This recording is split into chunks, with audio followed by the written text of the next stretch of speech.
Hello everyone. आज की जो क्लास है हमारी वो है 6 नंबर की।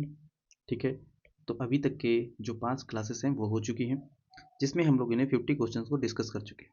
ठीक है, तो इस 10 से 15 मिनट की क्लास में हम लोग डेली 10 क्वेश्चन देखते हैं, जिसका नाम ही है हमारा गुड नाइट क्लास। तो इसलिए हम लोग 11 बजे रोज़ रात को 11 बजे हम इन 10 क्वेश्चन को डिस्कस करते हैं। ठीक है, ये क्वेश्चन जो है एक अच्छी जो टेस्ट सीरीज है मार्केट में उससे लिए जाते हैं, और कुछ इसमें PYQ शामिल है और साथ ही में करंट अफेयर भी शामिल है। ठीक है, तो यदि आप लोगों को ये क्वेश्चन 10 क्वेश्चनों की सीरीज कम लग रही है तो हम भविष्य में बढ़ा देंगे इसके क्वेश्चंस। ठीक है, तो आज के लिए जो हमारा पहला क्वेश्चन है वो है संसदीय व्यवस्था से। तो संसदीय व्यवस्था की हमें तुलना करना है आज किससे? अध्यक्षीय व्यवस्था से। ठीक है, और इसके लाभ क्या माने जा सकते हैं ये हमें बताना। सही विकल्प का चुनाव करना है। ठीक है, ऑप्शन नंबर 1 है कि अल्पसंख्यकों का प्रतिनिधित्व, दूसरा है स्थिर सरकार, और तीसरा है कार्यपालिका और विधायिका के मध्य टकराव में कमी, चौथा है जनता के प्रति अनुक्रियाशीलता। ठीक है, तो उपरोक्त में से कौन कौन से हमारे अध्यक्षीय व्यवस्था के लाभ हैं ये हमें बताना है।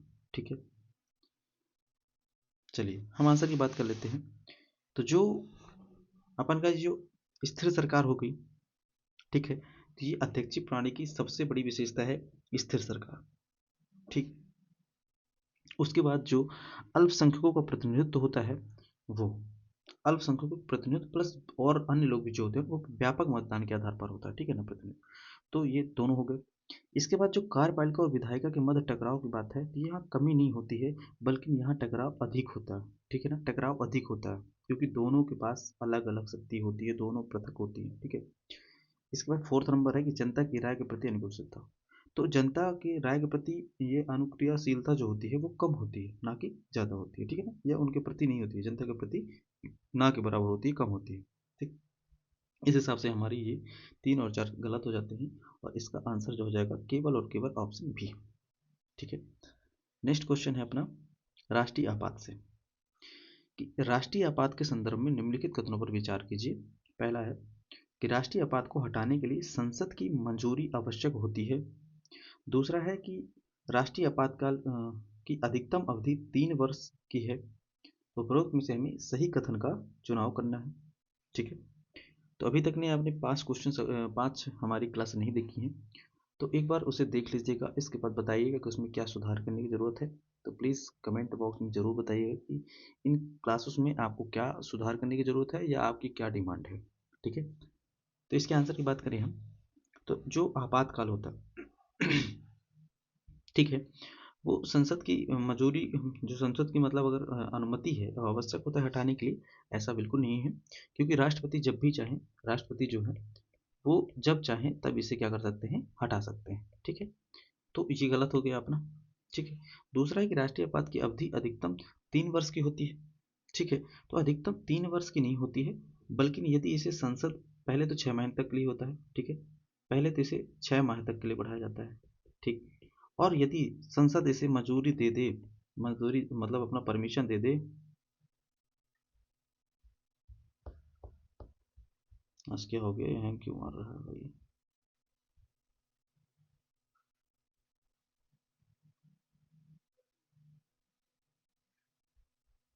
1 मिनट,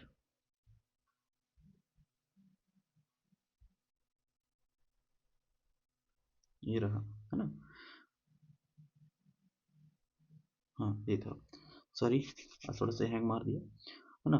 तो जो राष्ट्रीय आपात होता है उसकी अधिकतम अवधि 3 वर्ष जो होती है वो नहीं होती है, बल्कि क्या होता है, इसे 6 माह तक पहले संसद के द्वारा बढ़ाया जाता है। ठीक है, और यदि फिर से संसद इसमें दोनों सदन के द्वारा परमिशन दे दी जाए, ठीक है, दोनों सदनों के द्वारा यदि परमिशन दे दी जाए, इसे अनिश्चित काल तक के लिए बढ़ाया जा सकता है। ठीक है ना, अनिश्चित काल तक के लिए इसे क्या किया जा सकता है, बढ़ाया जा सकता है। ठीक है, इस हिसाब से ये भी गलत, ये भी गलत, तो इस ऑप्शन नंबर इसका हो जाएगा केवल और केवल डी ऑप्शन। ठीक है, डी ऑप्शन इसका सही हो जाएगा। फिर आते हैं 53 क्वेश्चंस पे। पहला, कुछ सरकारी पोर्टल दिए हुए हैं और उनके उद्देश्य दिए हुए हैं। ये करंट अफेयर का भी क्वेश्चन है जो कि बहुत इंपॉर्टेंट है इस बार। ये पीडीएस से रिलेटेड है, बहुत मतलब कई दिनों बाद ये सुधार हुआ है ना? तो इसमें हमें सही कथन बताना है। ठीक है, कौन सा सही सम्मिलित है। जैसे अन्य चक्र हो गया, तो अन्य चक्र सार्वजनिक वितरण प्रणाली की आपूर्ति श्रृंखला के अनुकूल हेतु उपकरण है, ठीक है, अनुकूलन हेतु उपकरण है। फिर है दूसरा स्कैन। स्कैन जो है राष्ट्रीय खाद्य सुरक्षा अधिनियम 2013 के तहत राज्यों के लिए सब्सिडी की दावा की प्रक्रिया को सरल बनाता है। तीसरा नंबर है अमृत ज्ञान कोष, डिजिटल प्लेटफॉर्म के माध्यम से समावेशी और गुणवत्तापूर्ण शिक्षा को बढ़ावा देता है। तो कौन सा सही सम्मिलित है? तो इसके आंसर की यदि हम बात करें तो जो हमारा अन्य चक्र है और स्कैन चक्र है, ये दोनों ही किससे संबंधित है? पीडीएस प्रणाली से संबंधित है। सार्वजनिक जन वितरण प्रणाली आपने पढ़ा होगा, एमएसपी के थ्रू जो खरीद होती है, खरीद बोल रहा हूँ, जो वितरण किया जाता है फ्री में अनाज वगैरह, ठीक है। तो ये जो अन्य चक्र है ये सार्वजनिक वितरण के लिए, ठीक है, अनुकूलन के उपकरण है।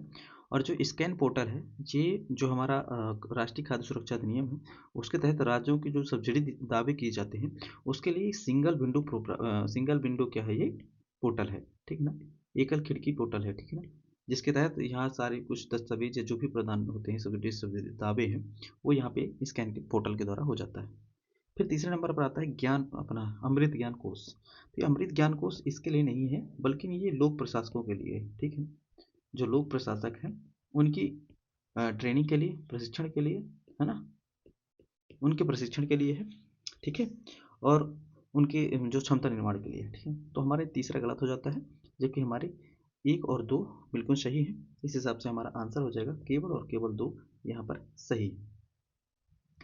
ऐसे पोर्टल्स या कुछ भी हैं जो अगर आप गलत हो रहे हैं तो अपनी कॉपी में नोट डाउन कर लीजिएगा एक सिनॉप्सिस के थ्रू, जिससे आपको रिवीजन करने में ये बार बार वीडियो नहीं देखना पड़ेगा, रिवीजन करना भी आसान रहेगा और आपके जो टेस्ट सीरीज आप दे रहे होंगे वहाँ भी आपकी गुणवत्ता में सुधार होगा, ठीक है। तो चलिए नेक्स्ट क्वेश्चन है अपना, निम्नलिखित अधिकारों में से कौन से केवल भारतीय नागरिकों के लिए उपलब्ध है और गैर नागरिकों या विदेशियों के लिए उपलब्ध नहीं है? तो पहली चीज़ आप लोग ये कमेंट करके हमें बताइएगा कि जो फंडामेंटल राइट है वो किसके किसके लिए उपलब्ध है, ठीक है। तो अपने जो नागरिकों के लिए, बस जो केवल नागरिकों के लिए है वो कौन कौन से आर्टिकल हैं ये कमेंट कर बताइएगा।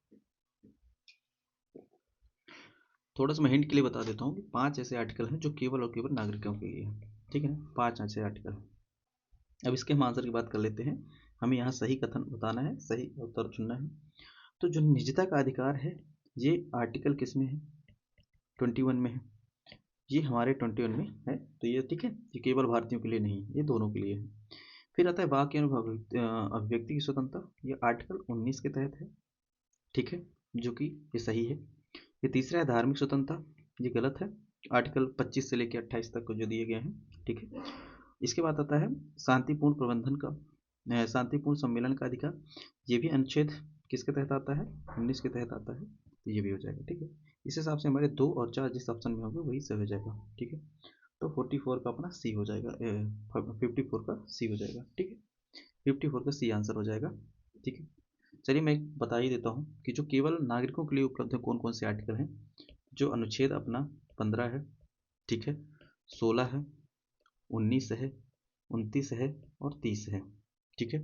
जिसमें 15 में जो है भेदभाव की मनाही की बात की गई है, ठीक है। वहीं ये अवसर की समानता की बात करता है 16, और 19 जो है ये स्वतंत्रता की बात करता है, ठीक है। और जो 29 है ये जो अल्पसंख्यक वर्ग है अपने सॉरी, तो जो अल्पसंख्यक वर्ग हैं उनके लिए संरक्षण की बात करता है, ठीक है, उनके हितों के संरक्षण की बात करता है।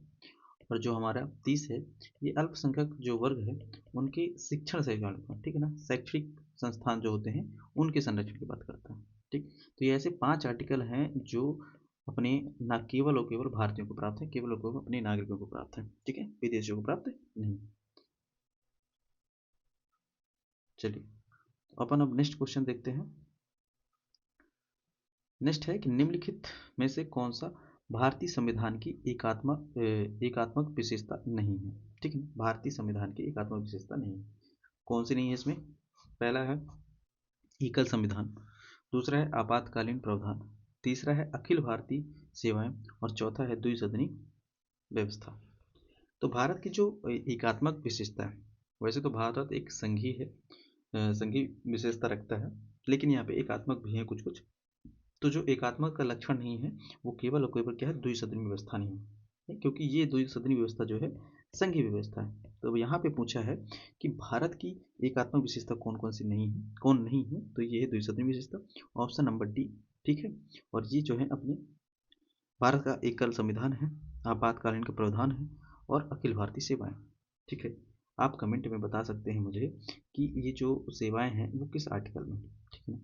ऑल इंडिया सेवाएं जो हैं वो किस आर्टिकल में। ठीक। नेक्स्ट 56, सशस्त्र बलों पर मूल अधिकारों की प्रयोज्यता के संदर्भ में निम्नलिखित कथनों पर विचार करना है। जो सशस्त्र बल होते हैं अपने, सेना होती है, उसके लिए जो फंडामेंटल राउट है उनके लिए क्या प्रावधान है। ठीक है। तो हमें सही कथन यहाँ पे बताना है। ठीक है।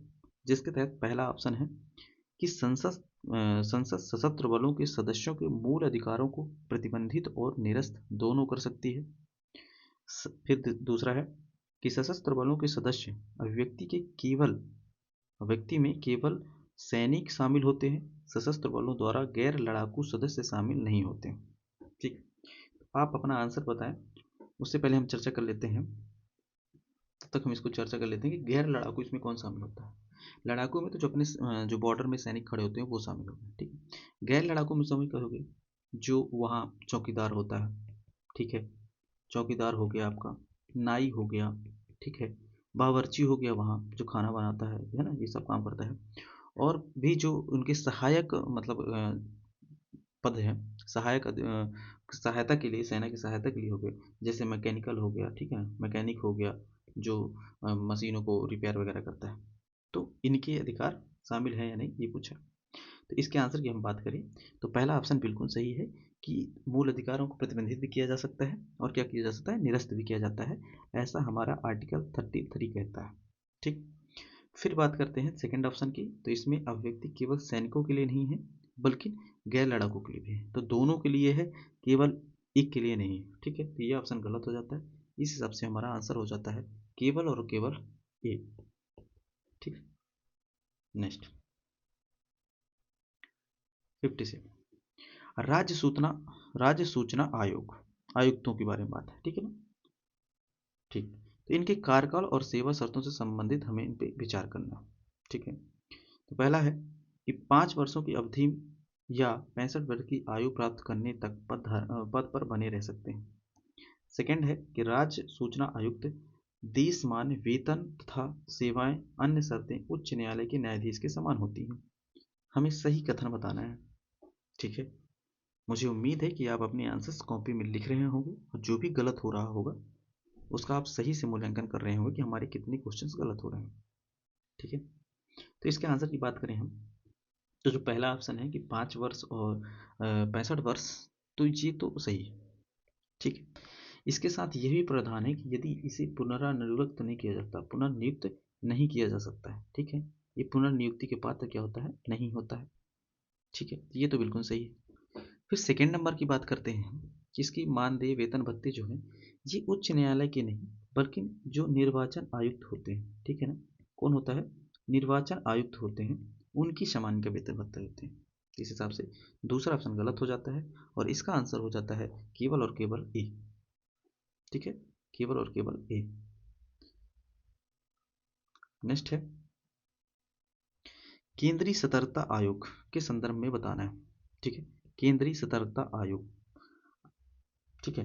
पहले आप इसमें ध्यान दीजिए कि ये किस समिति की सिफारिश पर लाया गया था, क्या कार्य करता है। तब तक हम इसके ऑप्शन समझते हैं। तो पहला ऑप्शन है कि यह एक संवैधानिक निकाय है। दूसरा है कि इसके अध्यक्ष तथा सदस्यों की नियुक्ति जो है राष्ट्रपति के द्वारा की जाती है। उपरोक्त कथनों में से कौन सा कथन सही नहीं है, इसको बारीकी से ध्यान देना है कि कौन सा कथन सही नहीं। ठीक है। तो अब इसके थोड़ा सा मैं डिटेल में बात कर लेता हूँ। उम्मीद है कि आप लोग को ये सब पता होगा, फिर भी मैं बता देता हूँ कि जो केंद्रीय सतर्कता आयोग है ये संथानम समिति के सिफारिश पर लाया गया था। क्यों लाया गया था भाई, इसलिए लाया गया था क्योंकि भ्रष्टाचार को समाप्त करना था। तो भ्रष्टाचार की जांच के लिए संथानम समिति ने सुझाव दिया था केंद्रीय सतर्कता आयोग के लिए। ठीक। अब केंद्रीय सतर्कता आयोग कब लाया गया, तो 1964 में लाया गया था। ठीक है। और अब इसकी बात करें हम कि संवैधानिकता की बात करें तो ये एक संवैधानिक निकाय नहीं है। ठीक है। अब आपको थोड़ा डिफरेंस पता होना चाहिए कि संवैधानिक क्या होता है, संविधिक क्या होता है और कार्यकारी क्या होते हैं। तो इस प्रकार के जो आयोग होते हैं वो 3 प्रकार से गठित किए जा सकते हैं, ठीक है।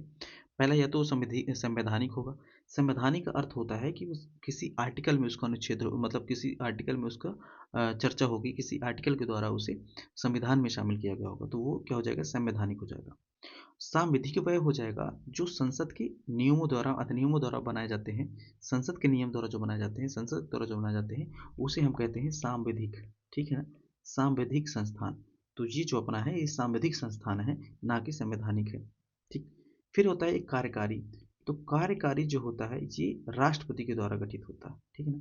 तो राष्ट्रपति जो के आदेश से जो गठित राष्ट्रपति, एक मिनट यार इसको होगा, ठीक है ना। तो जो राष्ट्रपति के आदेश से गठित होता है उसे कार्यकारी संस्थान कहा जाता है या आयोग कहा जाता है, ठीक है। तो अब ये तो पहला नंबर गलत हो गया कि संवैधिक निकाय है, संवैधानिक नहीं है, ये सांविधिक है, ठीक है ना, संसद के नियम द्वारा बनाया गया है। फिर इसके अध्यक्ष और सदस्य की नियुक्ति राष्ट्रपति के द्वारा की जाती है, बिल्कुल सही है कि राष्ट्रपति के द्वारा की जाती है, ठीक है। इसकी जो थोड़ा सा वीडियो लंबा हो जाएगा लेकिन डिटेल से बता ही देता हूँ। जिसकी गठन की प्रक्रिया होती है उसमें 3 सदस्य होते हैं, ठीक है ना। 3 सदस्यीय समिति एक होती है जिसमें कौन कौन शामिल होता है। तो पहले तो हमारे प्रधानमंत्री जी शामिल होते हैं। दूसरे जो हमारे केंद्रीय गृह मंत्री, जो कि अभी वर्तमान में कौन है, मोटा भाई, ठीक है, उनका नाम तो आप जानते ही हो, केंद्रीय गृह मंत्री। और तीसरे जो होते हैं अपने लोकसभा के विपक्ष के नेता, ठीक है। तो लोकसभा के विपक्ष के नेता, ठीक, इसमें शामिल होते हैं। इन तीनों के इन तीनों के रिकमेंडेशन के आधार पर जो राष्ट्रपति होते हैं इनका नियुक्ति करते हैं, इनकी नियुक्ति करते हैं। और इनकी नियुक्ति कब तक के लिए होती है, तो 4 वर्ष या 65 वर्ष, ठीक है ना। याद जरूर रखिएगा, 5 वर्ष नहीं है, बहुत कन्फ्यूजन है। 4 वर्ष या 65 वर्ष, जो भी पहले पूरा हो जाए, ठीक है।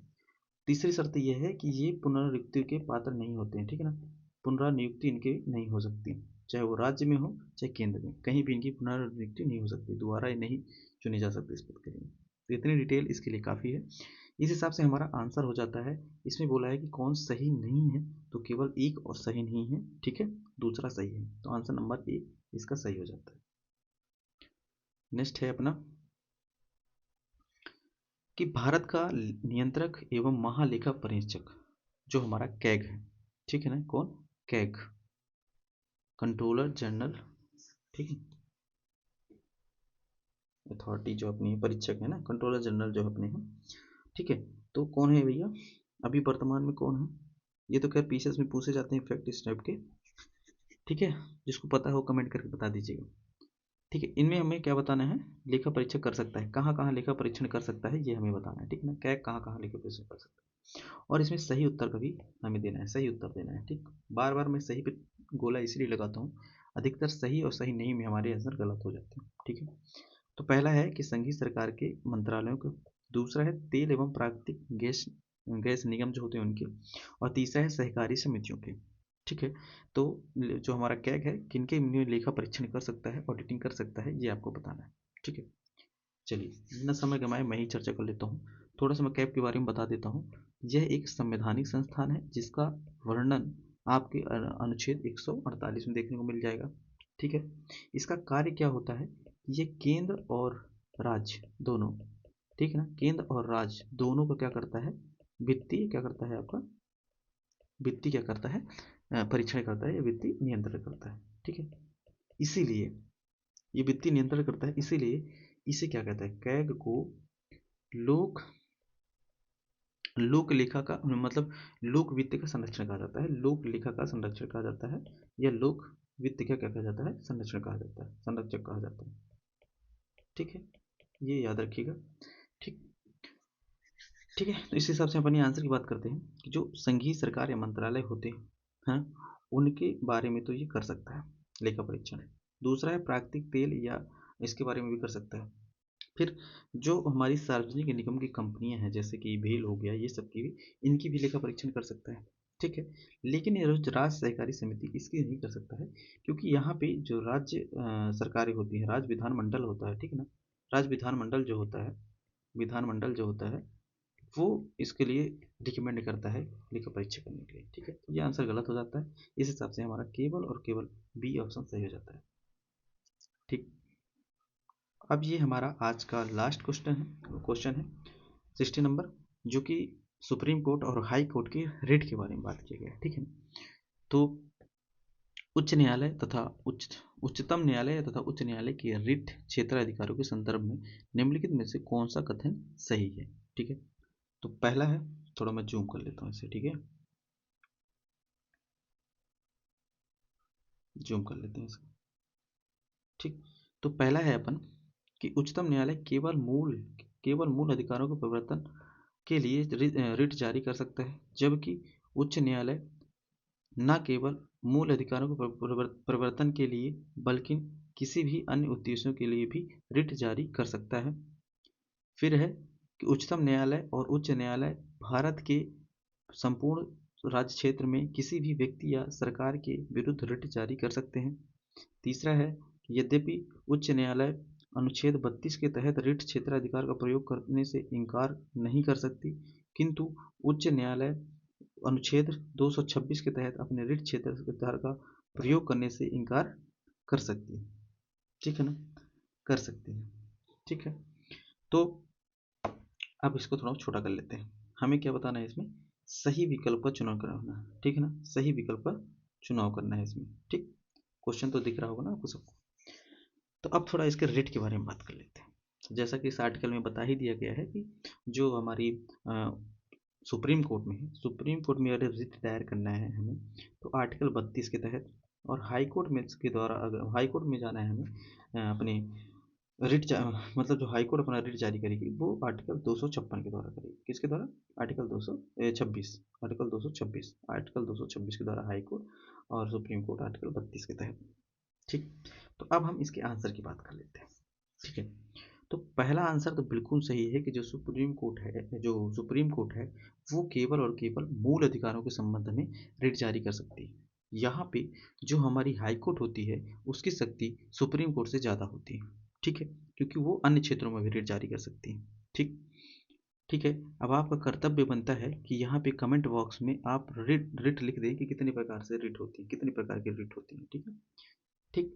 फिर हमारा जो दूसरा नंबर है कि सुप्रीम कोर्ट और हाई कोर्ट भारत के संपूर्ण क्षेत्र में व्यक्ति के लिए रिट जारी कर सकते हैं, तो यहाँ पे गलत हो जाता है ये ऑप्शन, क्योंकि जो सुप्रीम कोर्ट है जो सुप्रीम कोर्ट है ये तो संपूर्ण भारत के लिए रिट जारी कर सकती है, ठीक है ना, ये रिट जारी कर सकती है।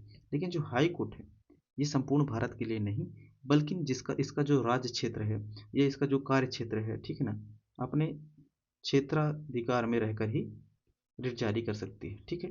जैसे जिस राज्य की है ना, तो अपने क्षेत्र में ही ये रिट जारी कर सकती है, तो ये ऑप्शन अपना दूसरा गलत हो जाता है। तीसरा ऑप्शन है अपना, यद्यपि उच्च न्यायालय अनुच्छेद 32 के तहत रिट अपने क्षेत्र को प्रयोग करने से इनकार नहीं कर सकती, किंतु उच्च न्यायालय अपने 226 के तहत रिट क्षेत्राधिकारों में इनकार कर सकती है, क्योंकि अपन को अगर वहाँ इनकार कर देती है तो सुप्रीम कोर्ट में अपील करने की सकती है, ठीक है। तो ये भी अपना सही हो जाता है। इस हिसाब से अपना जो आंसर हो जाएगा, और 60 का आंसर अपना कौन सा हो जाएगा, ऑप्शन नंबर सी। दो गलत है, अगर दो आप पहले भी गलत कर देते तो एलिमिनेशन के थ्रू भी ये आंसर आ जाता। तो आज के जो 10 क्वेश्चंस की सीरीज है वो कंप्लीट हो चुकी है। अब हम कल फिर से मिलेंगे 11 बजे रात को इस 10 क्वेश्चन की सीरीज के साथ, ठीक है। तो अभी तक आप सभी को देखने के लिए बहुत बहुत धन्यवाद, और यदि वीडियो आपको पसंद आ रही हो तो लाइक, शेयर और चैनल को सब्सक्राइब करना बिल्कुल मत भूलिएगा, क्योंकि अभी ये शुरुआती दौर पर है। यदि आपको ये पसंद आ रहा है तो इतना काम जरूर करिएगा। तो मिलते हैं फिर कल 11 बजे रात को, तब तक के लिए आप सभी को शुभ रात्रि।